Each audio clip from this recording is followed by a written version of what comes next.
जय बृहस्पति देव, विष्णु भगवान की जय। प्राचीन समय की बात है। भारत में एक राजा राज्य करता था। वह बड़ा प्रतापी और दानी था। वह नित्य प्रति मंदिर में भगवत दर्शन करने जाता था। वह ब्राह्मण और गुरु की सेवा किया करता था। उसके द्वार से कोई भी याचक निराश होकर नहीं लौटता था। वह प्रत्येक गुरुवार को व्रत रखता एवं पूजन करता था।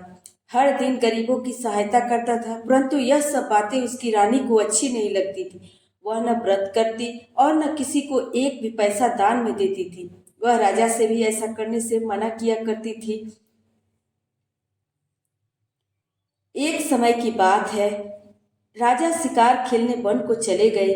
घर पर रानी और दासी थी। उस समय गुरु बृहस्पति साधु का रूप धारण कर राजा के दरवाजे पर भिक्षा मांगने आए। साधु ने रानी से भिक्षा मांगी तो वह कहने लगी, हे साधु महाराज, मैं इस दान्य और पुण्य से तंग आ गई हूँ। इस कार्य के लिए तो मेरे पति देव ही बहुत हैं। अब आप ऐसी कृपा करें कि सारा धन नष्ट हो जाए तथा मैं आराम से रह सकूं। साधु रूपी बृहस्पति देव ने कहा, हे देवी, तुम बड़ी विचित्र हो। संतान और धन से कोई दुखी नहीं होता है, इसको सभी चाहते हैं।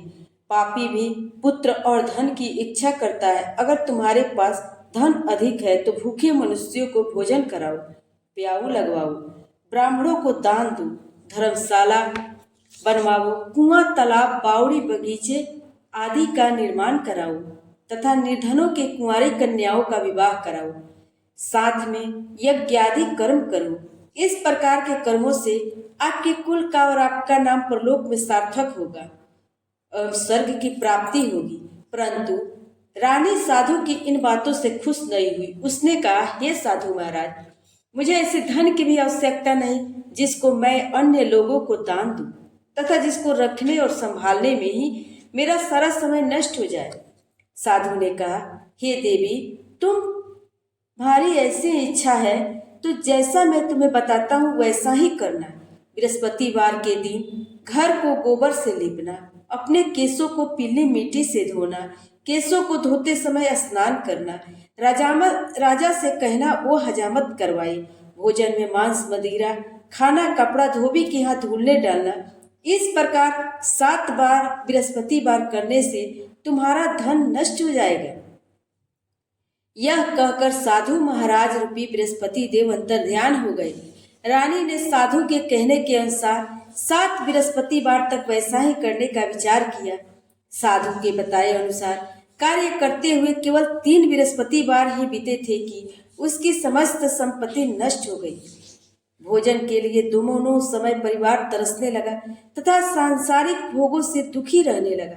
तब वह राजा रानी से कहने लगा कि हे रानी, तुम यहाँ पर रहो, मैं दूसरे देश को जाता हूँ, क्योंकि यहाँ पर मुझे सभी मनुष्य जानते हैं, इसलिए यहाँ कोई कार्य नहीं कर सकता। अब मैं परदेश जा रहा हूँ, वहाँ कोई काम धंधा करूँगा, शायद हमारे भाग्य बदल जाए। ऐसा कहकर राजा परदेश चला गया। वह वहाँ जंगल से लकड़ी काट कर लाता और शहर में बेचता। इस तरह जीवन व्यतीत करने लगा। इधर राजा के बिना रानी और दासियां दुखी रहने लगी। किसी दिन भोजन मिलता, किसी दिन जल पीकर ही रह जाती।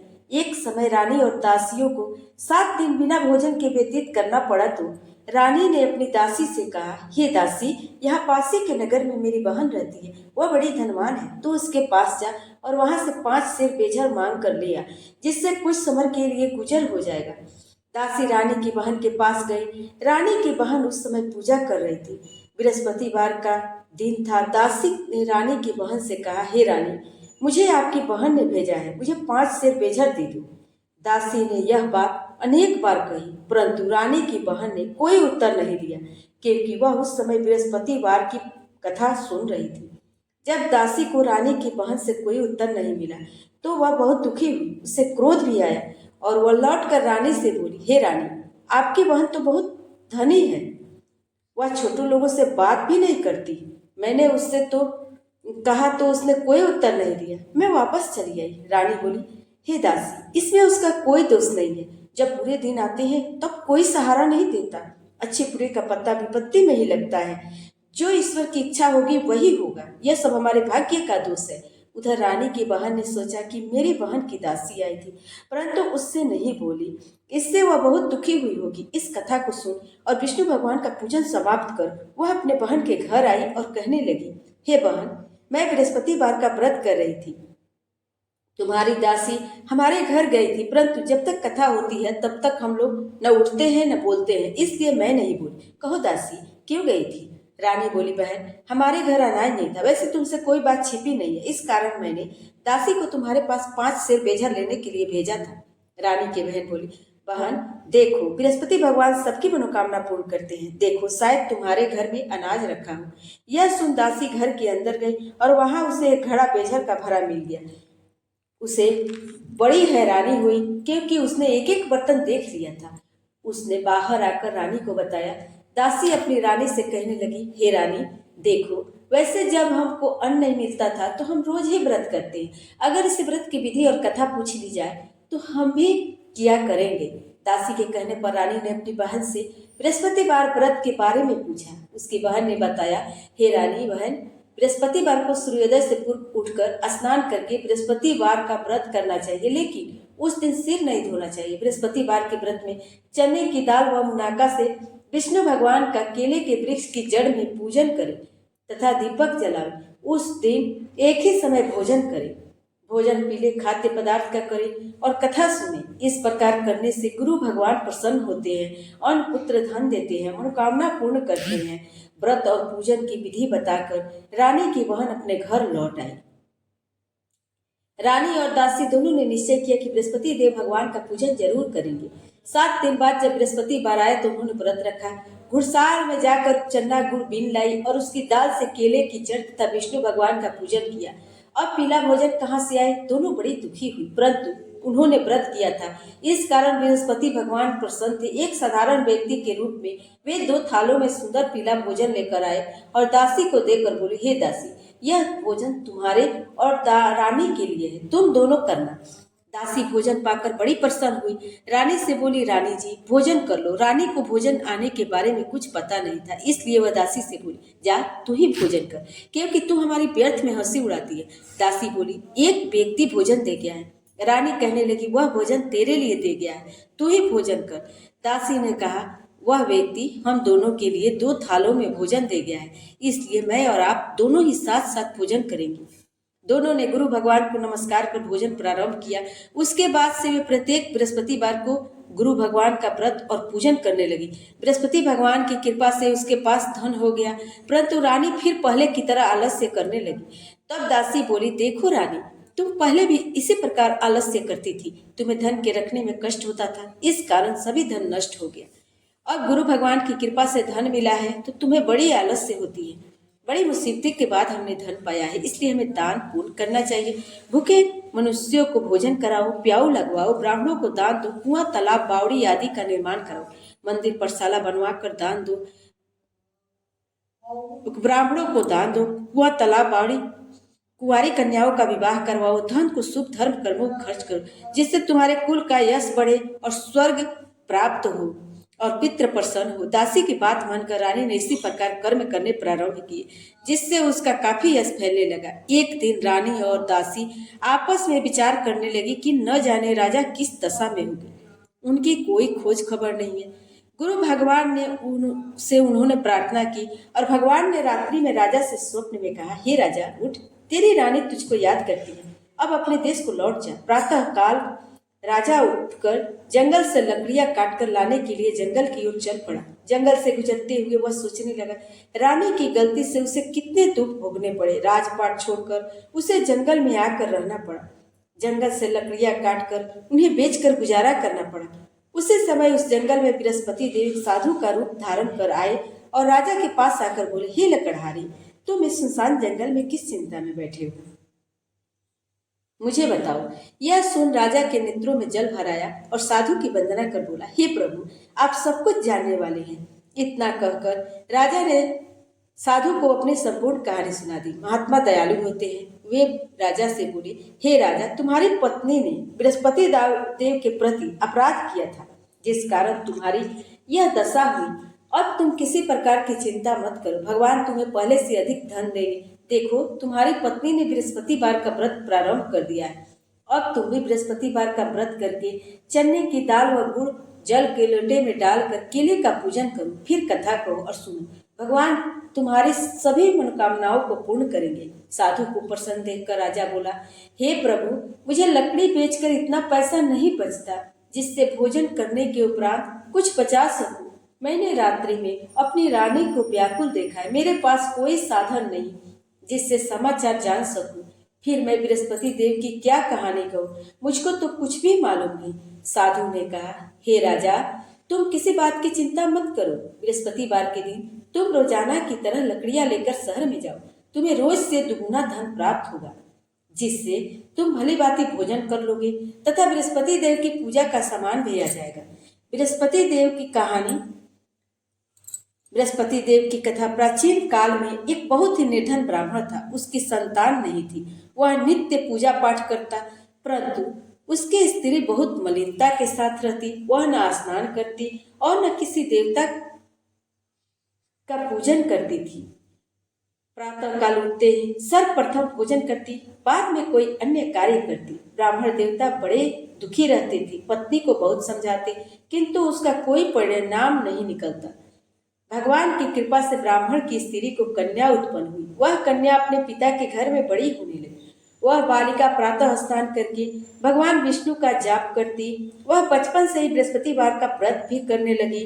पूजा पाठ समाप्त कर स्कूल जाती तो अपने मुट्ठी में जौ भर के ले जाती। पाठशाला जाने के मार्ग में डालती जाती। वही जौ स्वर्ण के हो जाती तो लौटते समय उनको बीन कर घर ले आती। एक दिन वह बालिका सोने के सूप में जौ फटक कर साफ कर रही थी। तभी उसकी माँ ने देख लिया और कहा, हे बेटी, सोने के जौ को फटकने के लिए सोने का सूप होना चाहिए। दूसरे दिन गुरुवार था। इस कन्या ने व्रत रखा और बृहस्पति देव से प्रार्थना करके कहा, हे प्रभु, यदि मैंने सच्चे मन से आपकी पूजा की हो तो मुझे सोने का सूप दे दो। बृहस्पति देव ने उसकी प्रार्थना स्वीकार कर ली।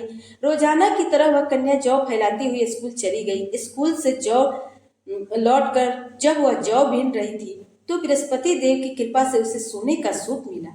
उसे वह घर ले आई और उसे जौ साफ करने लगी, परंतु उसकी माँ का वही ढंग रहा। एक दिन की बात है, वह कन्या सोने के सूप में जौ साफ कर रही थी। उस समय उस नगर का राजकुमार वहां से होकर निकला। इस कन्या के रूप और सोने के सूप में जौ साफ करते देखकर वह उस कन्या पर मोहित हो गया। राजा राजमहल में आकर भोजन तथा जल त्याग कर उदास होकर लेट गया।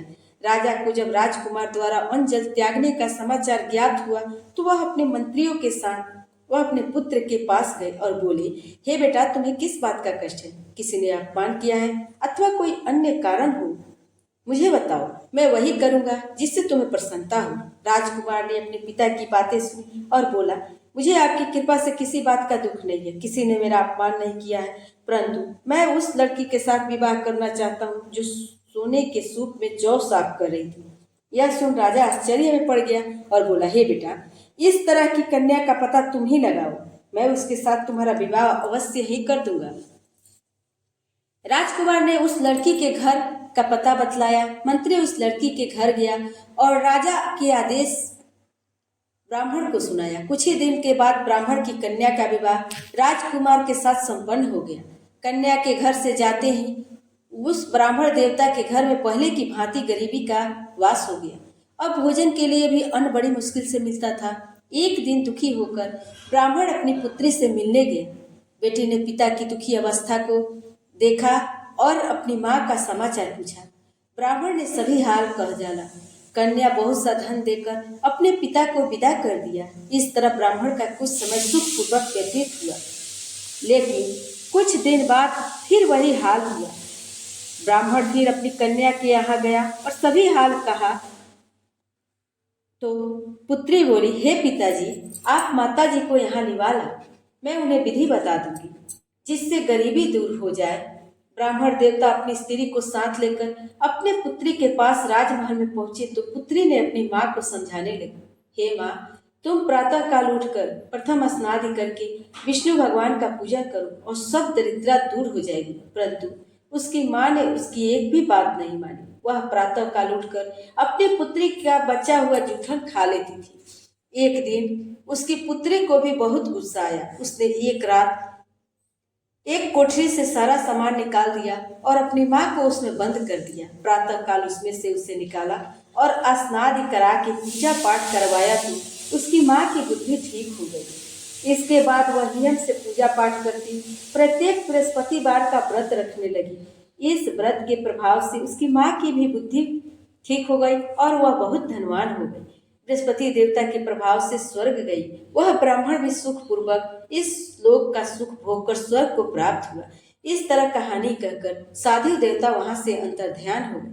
धीरे धीरे समय व्यतीत होने पर बृहस्पतिवार का दिन आया। राजा जंगल से लकड़ी काटकर शहर में बेचने गया। उसे उस दिन से और दिनों से अधिक धन मिला। राजा ने चन्ना गुड़ आदि लाकर बृहस्पतिवार का व्रत किया। उस दिन से उसके सभी क्लेश दूर हुए।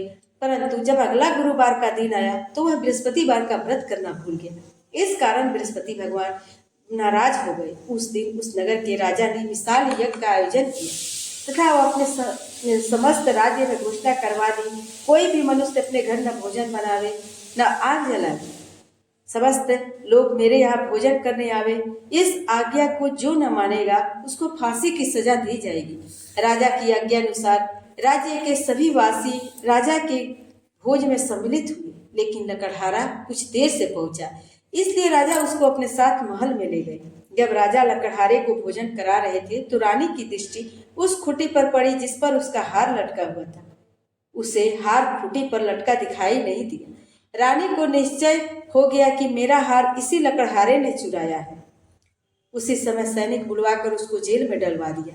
जब लकड़हारा जेल खाने में गया तो बहुत दुखी होकर विचार करने लगा, न जाने कौन से पूर्व जन्म के कर्म से मुझे यह दुख प्राप्त हुआ है। और उसी साधु को याद करने लगा जो जंगल में मिला था। तत्काल बृहस्पति देव साधु के रूप में प्रकट हो गए और उसकी दशा को देखकर कहने लगे, अरे मूर्ख, तूने बृहस्पति देवता की कथा नहीं कही, इस कारण तुझे दुख प्राप्त हुआ है।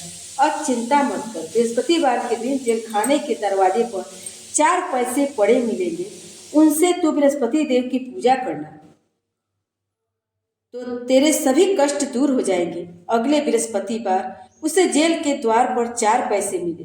राजा ने पूजा का सामान मंगवाकर कथा कही और प्रसाद बांटा। उसी रात्रि को बृहस्पति देव ने उस नगर के राजा को स्वप्न में कहा, हे राजा, तूने जिस आदमी को जेल खाने में बंद कर दिया है वह निर्दोष है, वह राजा है, उसे छोड़ देना।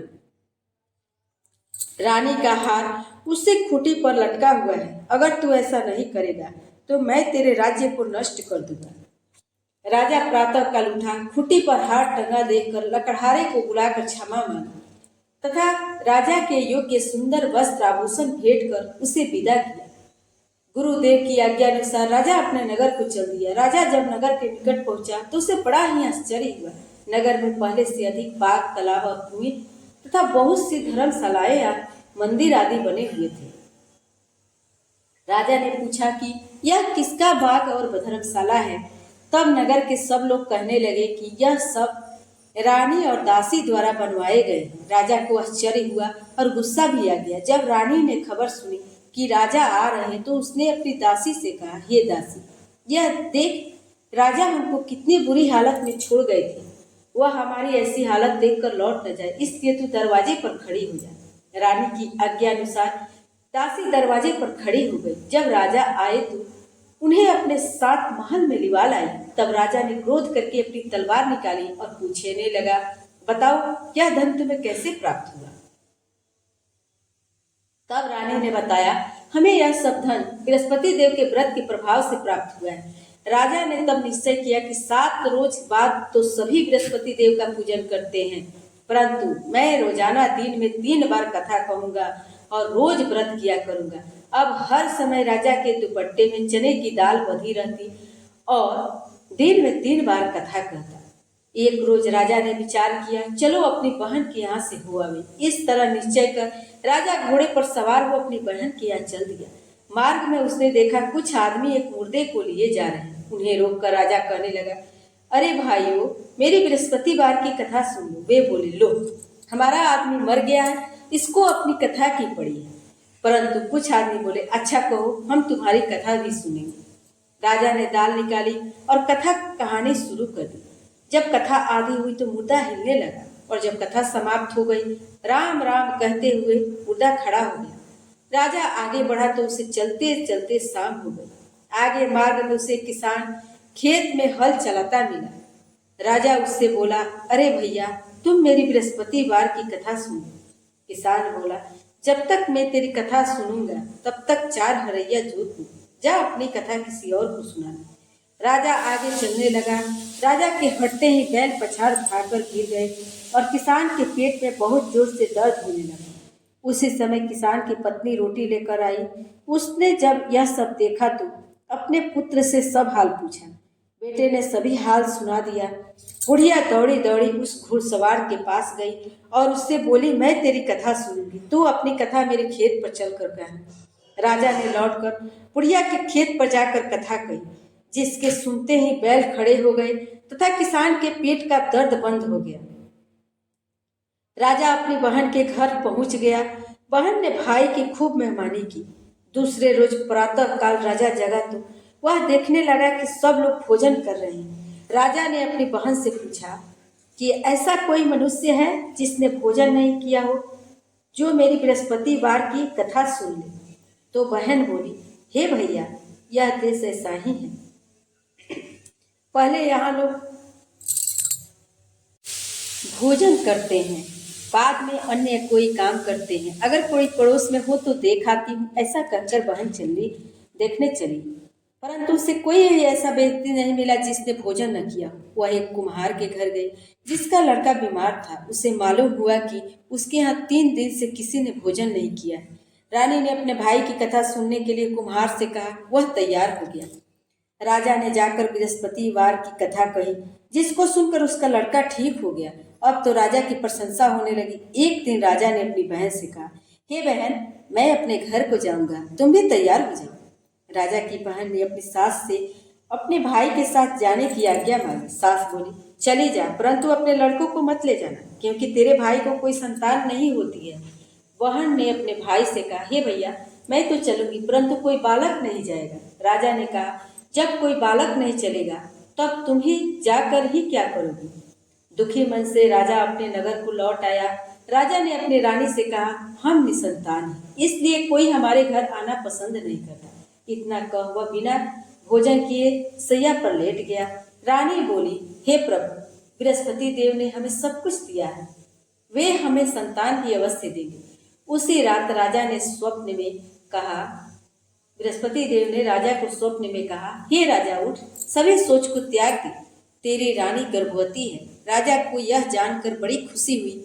9वें महीने रानी के गर्भ से एक सुंदर पुत्र प्राप्त हुआ। जब राजा की बहन ने शुभ समाचार सुना तो वह बहुत खुश हुई और बधाई लेकर अपने भाई के यहाँ आई। तब रानी ने कहा, घोड़ा चढ़कर नहीं आई, गधा चढ़ के आई। राजा की बहन बोली, भाभी, मैं इस प्रकार न कहती तो तुम्हें औलाद कैसे मिलती। बृहस्पति देव ऐसे ही हैं, जिसके मन में जो कामनाएं रहती हैं सभी को पूर्ण करते हैं। जो सद्भावना पूर्वक बृहस्पतिवार का व्रत करता है एवं पढ़ता है और सुनाता है, दूसरों को सुनाता है, बृहस्पति देव उसकी सभी मनोकामनाएं पूर्ण करते हैं।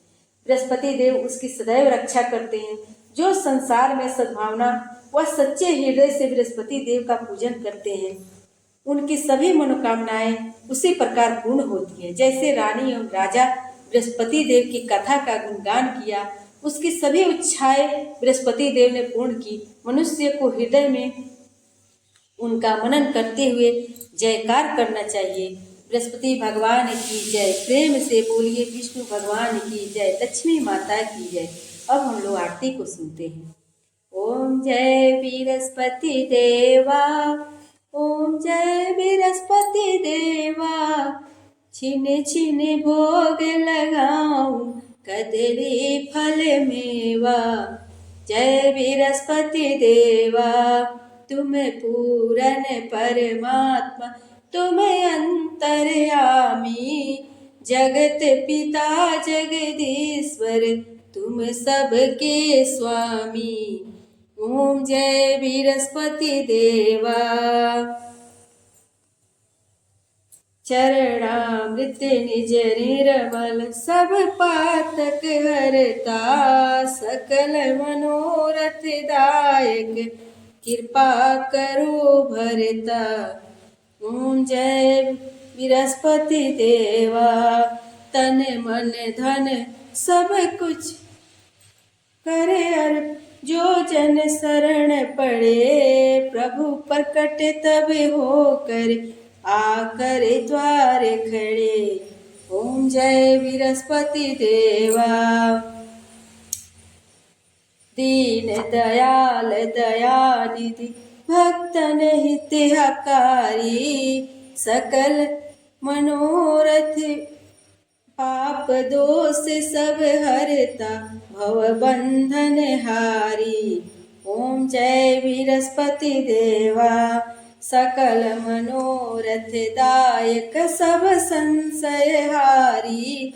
विषय विकार मिटाओ संतन सुखकारी।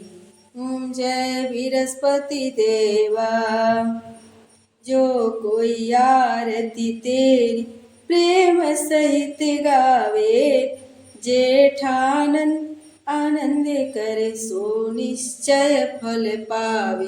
जय बृहस्पति देवा, स्वामी जय बृहस्पति देवा। बृहस्पति देव की आरती समाप्त होती है। प्रेम से बोलिए विष्णु भगवान की जय, बृहस्पति भगवान की जय।